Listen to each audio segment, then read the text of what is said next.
வணக்கம். 2025 வடகிழக்கு பருவமழை தமிழ்நாட்டுக்கு என்ன காத்துக்கிட்டு இருக்குன்னு தெரிஞ்சுக்க எல்லாருமே ஆர்வமா இருப்பீங்க இல்லையா?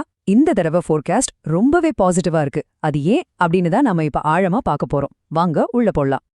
இந்த ஃபோர்காஸ்டோட முக்கியமான விஷயமே இதுதான். பல வருஷத்துக்கு அப்புறம் ஒரு ஸ்பெஷலான மழைக்காலம் நமக்கு வரப்போகுது. இது உண்மையிலே ஒரு பெரிய குட் நியூஸ் இல்லையா? குறிப்பா பாத்தீங்கன்னா தெற்கு மற்றும் மேற்கு மாவட்டங்களுக்கு இது ஒரு கொண்டாடனே சொல்லலாம். ஆனா ஒரு நிமிஷம் யோசிச்சு பாருங்க. ஏன் இந்த வருஷத்தோட ஃபோர்காஸ்ட் மட்டும் இவ்ளோ ஸ்பெஷலா இவ்ளோ பாசிட்டிவா இருக்கு? மத்த வருஷ கணிப்பை விட இந்த வருஷம் ஏன் இவ்ளோ உறுதியா நல்ல மழை பெய்யும்னு சொல்றாங்க? வாங்க இதுக்கு பின்னாடி இருக்கிற சயின்ஸை கொஞ்சம் நோண்டி பார்ப்போம். இந்த சூப்பரான ஃபோர்காஸ்ட்க்கு பின்னாடி 4 முக்கியமான அறிவியல் காரணிகள் ஒன்னா சேர்ந்து வேலை செய்யுது. இந்த 4 க்ளூஸையும் நாம ஒன்னொன்னா பார்க்கும்போதுதான் நமக்கு முழு படமும் புரிய வரும். இதோ அந்த 4 விஷயங்கள். 1. சாதகமான கடல் வெப்பநிலை. 2. இந்திய பெருங்கடல் இருமுனையோட ஒரு விசித்திரமான செயல்பாடு. 3. நல்ல வலுவான குறைந்த காற்றழுத்த அமைப்புகள். 4. பயங்கரமான இடியுடன் கூடிய மழை. சரி, வாங்க இந்த வானிலை புதிரையை ஒன்னொண்டா அவிழ்ப்போம். முதல்ல இந்த பருவமழைக்கு ஒரு இன்ஜின் மாதிரி செயல்படுற கடலோட பங்க பத்தி பார்க்கலாம். நம்ம லிஸ்ட்ல இருக்கிற முதல் 2 காரணிகளுமே கடலை சம்பந்தப்பட்டதுதான். அதுதான் இந்த மொத்த ஃபோர்காஸ்டுக்கும் பேஸ்மெண்ட். இந்த நம்பரை கொஞ்சம் பாருங்க. 29லிருந்து 31 டிகிரி செல்சியஸ். இது சாதாரண வெப்பநிலை அல்ல. நம்ம வங்காள விரிகுடா அப்புறம் அரேபிக்கடலோட சில பகுதிகள்ல கடல் தண்ணியோட சூடு இது. இந்த அளவுக்கு அதிகமான வெப்பம் இருக்கிறதுனால மழை மேகங்கள் உருவாகிறதுக்கு தேவையான எரிபொருள், அதாவது ஃபியூல், தாராளமா கிடைக்குது.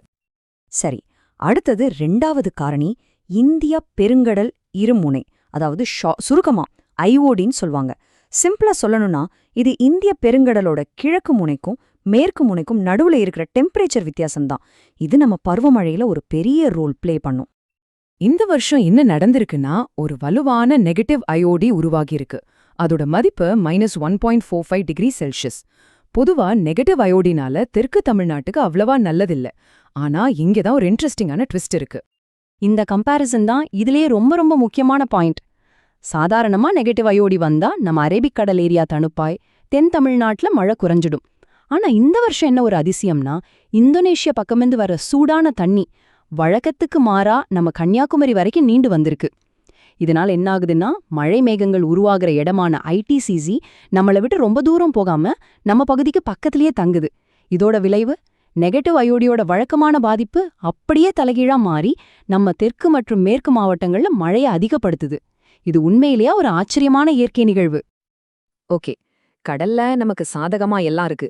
ஆனா அந்த ஈரப்பதத்தை எல்லாம் மழையா மாத்தி நம்ம ஊருக்கு கொண்டு வர வளிமண்டலம், அதாவது அட்மாஸ்பியர் ஒத்துழைக்கணுமே.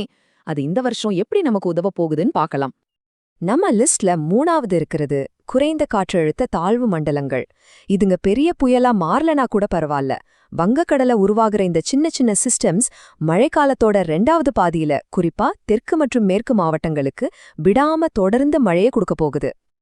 4வது கடைசி காரணி இடியுடன் கூடிய மழை.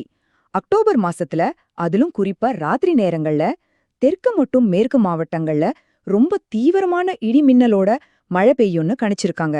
இது மொத்த மழையளவை கணிசமா உயர்த்தும்.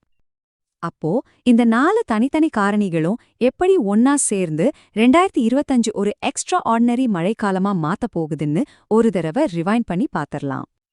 அப்போ சுருக்கமா சொல்லணும்னா, கடல் பயங்கர சூடா இருக்கு. நெகட்டிவ் அயோடி இந்த தடவை நமக்கு சாதகமா வேலை செய்யுது.